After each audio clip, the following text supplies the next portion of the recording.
Entre as muitas tradições filosóficas da Índia, poucas causam tanto fascínio quanto o Advaita Vedanta. Essa escola propõe algo radical, que a separação entre eu e outro, entre o sujeito e o mundo, é apenas uma ilusão.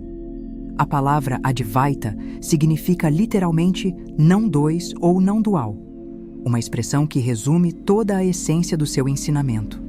A realidade, em sua natureza mais profunda, é una. Tudo o que existe é manifestação de uma única presença, que parece múltipla apenas para o olhar que ainda não despertou para a unidade. Essa filosofia nasce da interpretação dos Vedas e dos Upanishads, textos que investigam há milênios o que há de mais essencial na existência. O Advaita Vedanta, porém, vai além da especulação. Ele convida o ser humano a transformar radicalmente sua percepção do eu, da realidade e do próprio divino. Embora o Advaita seja vasto e tenha recebido diferentes interpretações ao longo dos séculos, um nome tornou-se inseparável de seu legado: Adi Shankara, ou Shankaracharya. Foi ele quem organizou e sistematizou essa visão, deixando uma herança que moldaria todo o pensamento espiritual da Índia. Mas o que significa dizer que tudo é um? O que acontece com nossa noção de identidade, de Deus e do mundo quando desaparece a ideia de separação?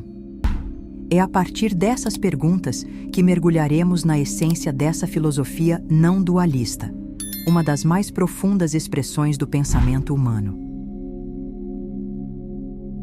O Vedanta é a culminação da tradição védica. Ele não é uma doutrina única, mas um conjunto de interpretações sobre os Upanishads, o Bhagavad Gita e o Brahma Sutra, textos que investigam a natureza da realidade e do ser. Dentro dele surgiram várias escolas, cada uma interpretando de forma diferente a relação entre o indivíduo e o absoluto. O Advaita Vedanta, sistematizado por Shankara, representa a interpretação não dual. O Atman, eu, e o Brahman, absoluto, são o mesmo. Outras escolas, como o Visishtadvaita de Ramanuja, defendem uma unidade qualificada, em que o mundo e Deus são distintos, mas inseparáveis. E o Dvaita de Madhva sustenta uma dualidade entre o ser individual e o divino. O que distingue o Advaita não é apenas sua conclusão metafísica, mas o método de discernimento que propõe, distinguir o real do aparente. O mundo é reconhecido como manifestação de Brahman, mas não como realidade independente. Tudo o que tem forma, nome ou mudança pertence ao domínio de Maya, a aparência, enquanto o Brahman é eterno, sem forma, sem mudança. Assim, o Advaita não nega o mundo, ele apenas o reinterpreta. As coisas existem, mas não como entidades separadas. São expressões da mesma essência, tal como as ondas são o próprio oceano em movimento. A figura de Shankara paira na história como um enigma entre o homem e o mito. Muitos o chamam de fundador do Advaita Vedanta, a escola que expressa de forma mais pura a ideia da não-dualidade, segundo a qual o eu e o absoluto são essencialmente um só. Ainda assim, é provável que ele não tenha inventado essa visão, mas dado a ela um corpo, uma estrutura e uma voz. Antes dele, mestres como Gaudapada já haviam intuído e ensinado essa mesma verdade. Mas foi através de Shankara que o Advaita se consolidou como um caminho completo de filosofia e libertação espiritual. Saber quem realmente foi esse homem é um desafio. Não há registros históricos diretos, e o que sobrevive sobre sua vida vem de narrativas escritas séculos depois de sua morte. Textos devocionais, cheios de milagres e feitos extraordinários que exaltam o mestre mais do que o descrevem. Nessas histórias, Shankara surge como um ser iluminado que debateu com sábios de todas as escolas, venceu todos os desafios intelectuais e percorreu a Índia unificando doutrinas fragmentadas sob a visão da unidade divina. Mas fora do mito, o que sabemos é pouco e incerto. Estima-se que ele tenha vivido por volta do ano 700 depois de Cristo, embora alguns o situem um pouco antes ou depois. Nasceu numa família Brahmani em Kerala, no sul da Índia, e desde muito jovem demonstrou uma inclinação irresistível pela vida espiritual. Segundo os relatos, renunciou ao mundo ainda criança para tornar-se um sannyasin, um asceta dedicado à busca do conhecimento supremo. Foi discípulo de Govinda, que por sua vez fora aluno de Gaudapada, o primeiro pensador a expressar claramente a ideia da realidade como pura consciência não dual. Através dessa linhagem, Shankara recebeu a base que mais tarde ampliaria e refinaria em seus próprios escritos. Tornou-se mestre, viajante e debatedor incansável. Passou por templos e cortes filosóficas de todo o subcontinente, enfrentando pensadores de tradições rivais, budistas, dualistas e ritualistas védicos, sempre defendendo a simplicidade e a radicalidade do Advaita, que o absoluto é um e que toda separação é fruto da ilusão.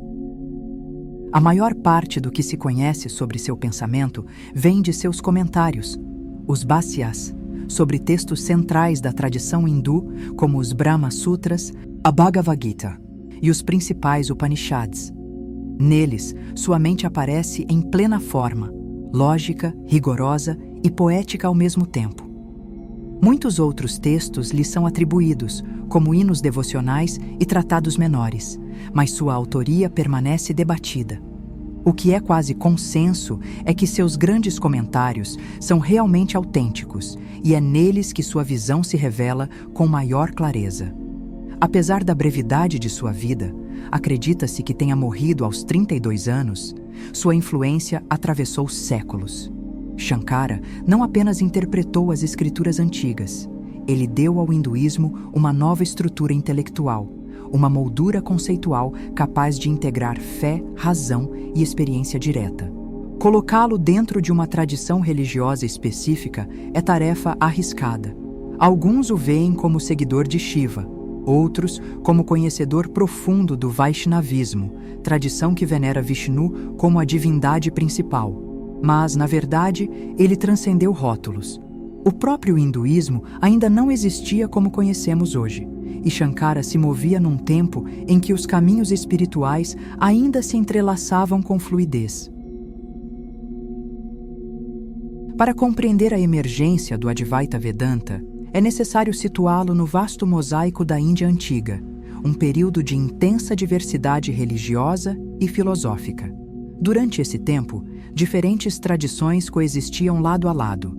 Rituais védicos complexos, escolas filosóficas que exploravam lógica e metafísica, cultos devocionais emergentes e correntes ascéticas que buscavam a libertação interior. Entre as filosofias clássicas, diversas escolas buscavam explicar a realidade, cada uma oferecendo uma visão própria. O Nyaya focava na lógica e no conhecimento correto, enquanto o Vaisheshika investigava a natureza da matéria e dos elementos. O Purva Mimamsa aprofundava-se nos rituais védicos e em sua eficácia, e o Samkhya propunha uma análise dualista entre espírito, Purusha, e matéria, Prakriti. Cada uma dessas correntes tinha seus métodos e objetivos, criando um ambiente intelectual extremamente rico e competitivo. Paralelamente, surgia o movimento do Bhakti, que enfatizava a devoção intensa a um Deus pessoal. Esse movimento não só transformou práticas espirituais, mas também redefiniu a relação entre indivíduo e divindade, oferecendo uma alternativa emocional e prática à abordagem mais abstrata das filosofias védicas. Além disso, a Índia da época estava marcada pelo diálogo e pelo confronto com outras tradições espirituais, como o budismo e o jainismo, que influenciavam a maneira como se pensava sobre a mente, a consciência, o sofrimento e a libertação. O Advaita Vedanta não se desenvolveu em isolamento. Suas ideias refletem, em parte, respostas a esses desafios intelectuais e espirituais, oferecendo uma síntese que buscava harmonizar a tradição védica com a necessidade de clareza metafísica e espiritual. É nesse contexto de diversidade religiosa, debates filosóficos e práticas devocionais que o Advaita Vedanta surge, propondo uma visão unificadora. Apesar da multiplicidade de formas, ideias e experiências, existe uma única essência subjacente a tudo. Essa essência será explorada e articulada com precisão por Shankara, a figura que se tornaria central para esta tradição. O cerne do Advaita Vedanta é a afirmação de que Brahman é a única realidade absoluta. Tudo o que vemos como múltiplo, pessoas, objetos, pensamentos, é apenas aparência. A essência de tudo é uma só, eterna e imutável, a consciência que sustenta o universo. Os Upanishads já falavam de Brahman, mas de forma fragmentada. Shankara unificou essas visões sob uma ideia central: tudo é Brahman, nada está fora dele. A famosa sentença védica Tat Tvam Asi, tu és aquilo, expressa essa compreensão. O indivíduo que se percebe como separado é, em verdade, idêntico ao absoluto. Para evitar confusões conceituais, os textos sagrados também afirmam neti, neti, não isto, não isto. Ou seja, o Brahman não pode ser descrito ou delimitado. Ele está além de qualquer forma, pensamento ou definição. Tudo o que pode ser nomeado pertence ao domínio das aparências. O Brahman é o real que permanece quando todos os rótulos se dissolvem. Shankara resumiu sua visão na fórmula que se tornou símbolo do Advaita. Brahman é real, o mundo é ilusório, o eu não é diferente de Brahman. Essa frase, aparentemente paradoxal, não nega o mundo, mas o reposiciona. O mundo não é falso, ele é relativamente real, uma manifestação transitória do absoluto. Em seu comentário aos Brahma Sutras, Shankara começa desmontando a base de nossa percepção comum. Tudo o que acreditamos ser o eu, corpo, mente, nome, emoções, é sustentado por um equívoco. O verdadeiro eu, o Atman, é a consciência que observa essas experiências, sem se confundir com elas. Acreditamos ser uma coleção de identidades, profissão, família, história pessoal. Todas essas identificações pertencem ao campo da ilusão, avidya. A ignorância, no Advaita, não é falta de conhecimento comum, mas uma confusão ativa que superpõe falsos atributos sobre o real. A esse processo, Shankara dá o nome de adhyasa, a superposição ilusória. Esse mesmo erro se aplica à percepção do mundo. Chamamos as coisas por nomes: árvore, pedra, corpo. Mas o que realmente existe é o substrato único que se manifesta sob formas diversas. Assim, vivemos em um estado de engano ontológico, tomando o transitório pelo eterno. Para ilustrar essa confusão, Shankara usa uma metáfora célebre. Alguém, ao ver uma corda enrolada no chão ao entardecer, acredita ver uma cobra. O medo surge, o corpo reage, até que, ao olhar de novo, percebe que nunca houve cobra alguma. O problema não está nas coisas, mas na percepção distorcida. Do mesmo modo, acreditamos que o mundo é composto de entidades separadas. Mas quando o engano se dissipa, o que resta é o Brahman, a única realidade verdadeira. Essa é a essência do conceito de Maya, o poder que faz o uno parecer múltiplo. Importante notar que Maya não significa que o mundo é uma ilusão no sentido de inexistente. Ele é real enquanto experiência, mas irreal enquanto essência. Assim como a cobra não é real, mas a corda sim, o mundo é aparente, mas o Brahman é o real por trás da aparência. Para Shankara, a libertação, moksha, não se alcança por rituais, penitências ou méritos acumulados, mas pelo conhecimento direto da verdade, jnana. Nenhuma ação, por mais virtuosa, pode dissolver a ignorância. Apenas o discernimento pode fazê-lo. Esse discernimento nasce do estudo das escrituras védicas, especialmente dos Upanishads, sob a orientação de um mestre iluminado. Os sentidos e a razão são limitados, mas a mente disciplinada e purificada pela escuta, reflexão e meditação pode transcender as dualidades e reconhecer que o eu interior é o próprio Brahman. Quando essa compreensão amadurece, o buscador não atinge algo novo, ele apenas desperta para o que sempre foi. A libertação não é uma conquista futura, mas o reconhecimento do que já está presente. Uma das críticas dirigidas a Shankara é que seu sistema seria excessivamente intelectual e deixaria pouco espaço para a devoção, Bhakti. No entanto, essa leitura é simplista.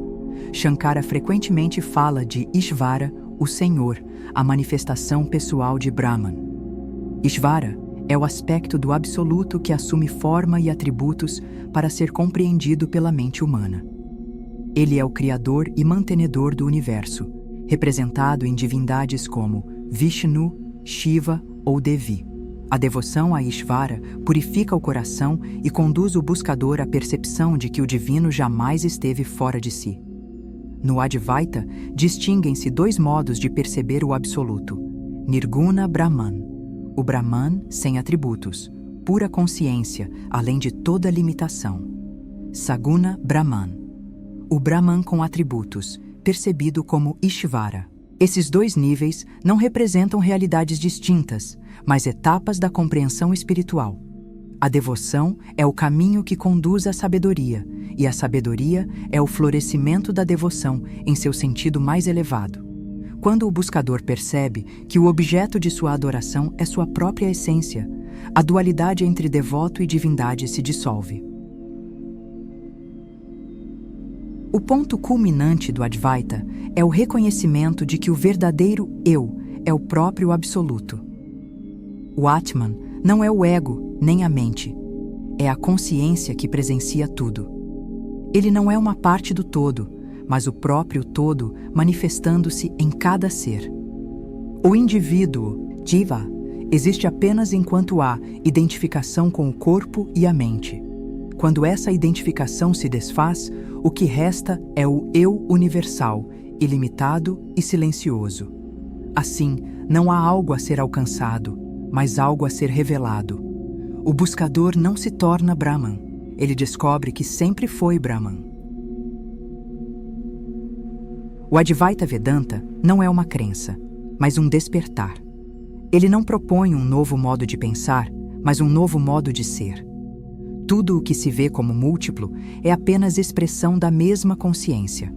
Nada foi criado, nada será destruído. Há apenas o Uno, silencioso e infinito. Quando a ignorância se dissipa, o buscador percebe que jamais houve dois: o eu e o todo, o sujeito e o objeto, Deus e o mundo. Todos são reflexos da mesma realidade. O Advaita é o reconhecimento dessa verdade simples e imensa. Aquilo que buscamos é exatamente o que somos. Se você gostou do vídeo, deixe seu like, inscreva-se no canal e ative o sininho para não perder os próximos conteúdos. E, se quiser apoiar o Viés Psicológico, torne-se membro e nos ajude a continuar produzindo conteúdos profundos sobre espiritualidade, filosofia, mitologia e psicologia. Muito obrigada por assistir e até o próximo vídeo.